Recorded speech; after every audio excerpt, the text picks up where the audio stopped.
የጌታቸው ረዳ የደቡብ ሱዳን ጉዞ ጠቅላይ ሚኒስትር አብይ አህመድ ወደ ጁባ መልእክት ለማድረስ ተጉዟል የተባሉት ጌታቸውና ሬድዋን ሁሴን ጉዳይ በወፍ በረር ይዳሰሳል። ጫን ያለ ጦርነት የሚካሄድ ከሆነ ኤርትራው ፕሬዝዳንት ኢሳያስ አፈወርቂ ጠቅላይ ሚኒስትር አብይ አህመድ እጃቸውን ሊሰጡ ይችላሉ ሲሉም ሻዕቢያን ባህሪ በቅርብ የሚያውቁት ጄኔራል ይፋ አድርገዋል። ዝርዝሩን እንመለስበታለን። ከዚህ ውጪ ፋኖና የኦሮሞ ነጻነት ጦር የአሜሪካ አምባሳደር ጥሪ መቀበላቸው የተሰማ ነው፣ እንመለከተዋለን። እንዲሁም በትናንትናው ዕለት ፍቃድ የተሰጠውን የጌታቸው ረዳን ፓርቲ የተመለከተ መረጃ ማካተናል። ሌሎች ወቅታዊ ጉዳዮችም ተካተዋል። አክብሮታዊ ሰላምታችን በያላችሁበት ይድረስ። የተወደዳችሁ ሸገር ታይምስ ቤተሰቦች እንዴት ናችሁ? ለተመረጃ ጥንቅራችን ተጀመረ። በመግቢያችን ላይ ያዳመጣችኋቸውን ጉዳዮች እንደሚከተለው በዝርዝር እንመለከታለን። አብራችሁን ቆዩ።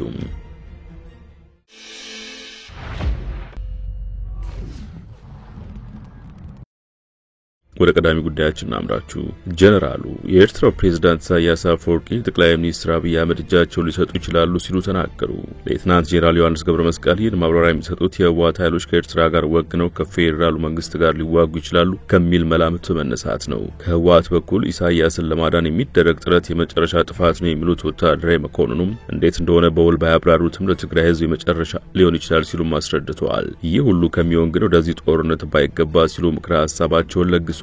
በዚህ መሃል ታዲያ ስለ ኢሳያስ አፈወርቂ ባህሪ ማብራራት የጀመሩት መኮንኑም ኢሳያስ መጥቶ እጁን ሊሰጥ ይችላል ሲሉ ተደምጠዋል። ይህንን ግምታቸውን በታሪክ ያስደግፉታል። አንድ ጊዜ ከደርግ ጋር ሊደራደር ብሎ ነበር። ነገር ግን እርሳቸው የነበሩበት የትጥቅ ትግል ዘመኑ ህወሓት እንዳትሄድ በማለት እንዳስቀሯቸው አስታውሰዋል። ኢሳያስ የመጨረሻው ህልውና ማክተሚያ መቃረቡን ካወቀ እጁን ይሰጣል ሲሉ አክለዋል። ደጋግመው እኛ እያሉ የጠሩት ህወሓት ባይኖር ሻዕቢያ በራሱ መኖር የሚችል ፍጥረት አይደለም ሲሉም ተናግረዋል። ወደኋላ ተመልሰው ሻዕቢያን ረብ የለሽነት የሚያነሱት ጄኔራል ዮሐንስ አሁንም ትግራይን አስበልቶ እጁን ለአብይ ሊሰጥ ይችላል ብለዋል።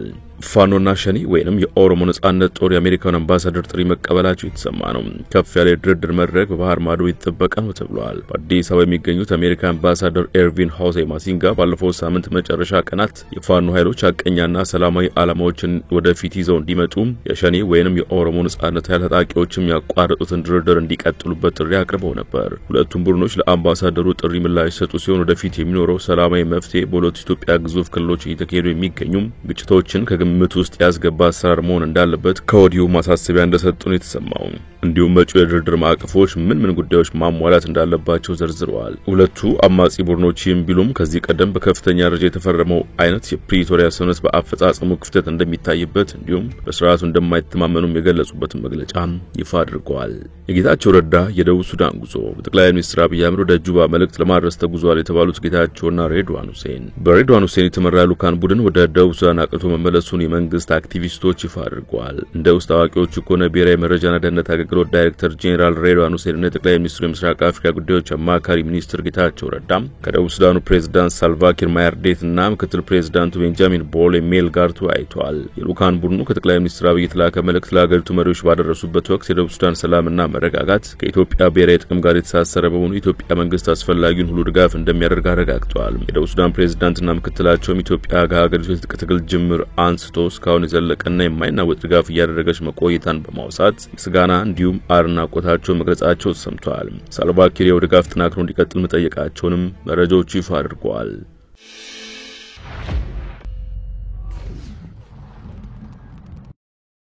የመረጃ ጥንቅራችን እንደቀጠለ ይገኛል። በነጌታቸው ረዳ የተመሰረተው አዲሱ ክልላዊ ፓርቲ ከምርጫ ቦርድ ጊዜያዊ ምዝገባ ፍቃድ ማግኘቱ ተሰማ።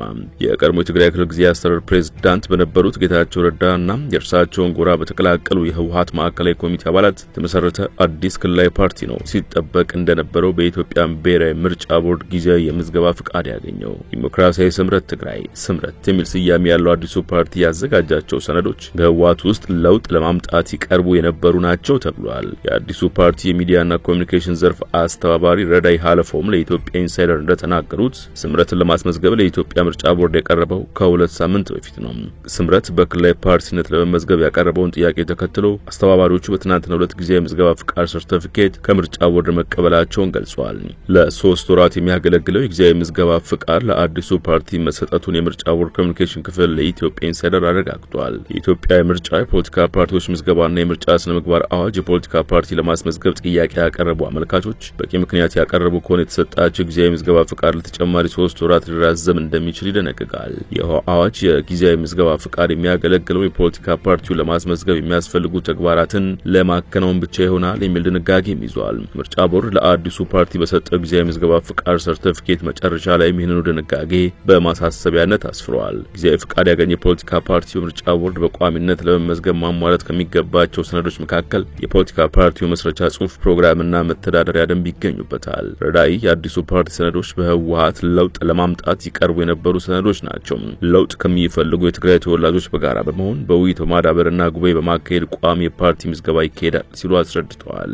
አንድ የፖለቲካ ፓርቲ በክልል የፖለቲካ ፓርቲነት የሚመሰረተው 4000 መስራች አባላት ሲኖሩት እንደሆነ በ2012 ዓ.ም የወጡ የፖለቲካ ፓርቲዎች ምዝገባ አዋጅ ያስቀምጣል። ከነዚህ መስራች አባላት ውስጥ ከ60% በላይ የሆኑት የክልሉ መደበኛ ነዋሪዎች መሆን እንዳለባቸው በዚሁ አዋጅ ግዴታ ተጥሏል። ዲሞክራሲያዊ ስምረት ትግራይን ለመመስረት ከተሰባሰቡት ግለሰቦች ውስጥ ባለፈው ነሐሴ ወር ከተካሄደው የህዝባዊ ወያኔ ሓርነት ትግራይ ህወሓት ድርጅታዊ ጉባኤ የተቃወሙ የማዕከላዊ ኮሚቴ አባላት ይገኙበታል። በደብረጽዮን ገብረሚካኤል የሚመራው የህወሓት ጎራ ያካሄደውን ይህን ጉባኤ በወቅቱ ተቃወሙ የማዕከላዊ ኮሚቴ አባላት ብዛት 14 ነበር።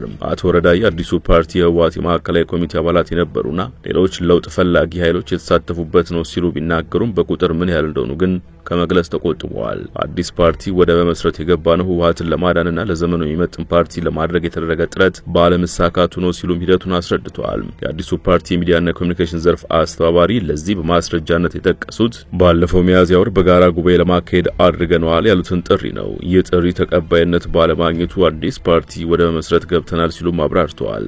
አዲስ ፓርቲ ለመመስረት የተንቀሳቀሱ ያሉ የቀድሞ የህወሓት ከፍተኛ አመራሮች በአሁኑ ወቅት በአዲስ አበባ ከተማ ያሉበት ምክንያት ሲያስረዱ ደግሞ ለህይወታችን አስጊ ሁኔታ በመኖሩና ደም መፋሰስ ለማስቀረስ ነው ብለዋል። ከፓርቲው መስራቾች መካከል ጌታቸው ረዳ የጠቅላይ ሚኒስትር አብይ አህመድ የአፍሪካ ቀንድ አማካሪ ሚኒስትር፣ ፕሮፌሰር ክንደያ ገብረሕይወት ደግሞ የትምህርት ሚኒስቴር አማካሪ ሚኒስትር ዴኤታ ሆነው ተሾመው በአዲስ አበባ እየሰሩ ይገኛሉ።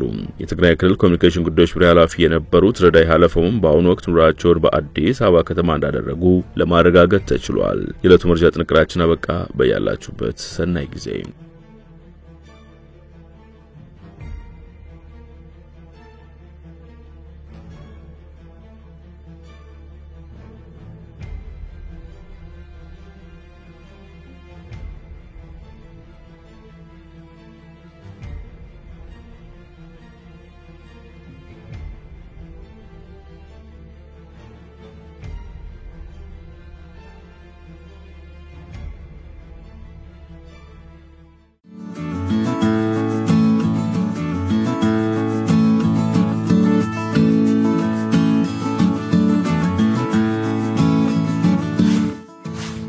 ሸገር ታይምስ ሚዲያን ሰብስክራይብ በማድረግና ደወሉን በመጫን ይከተሉን።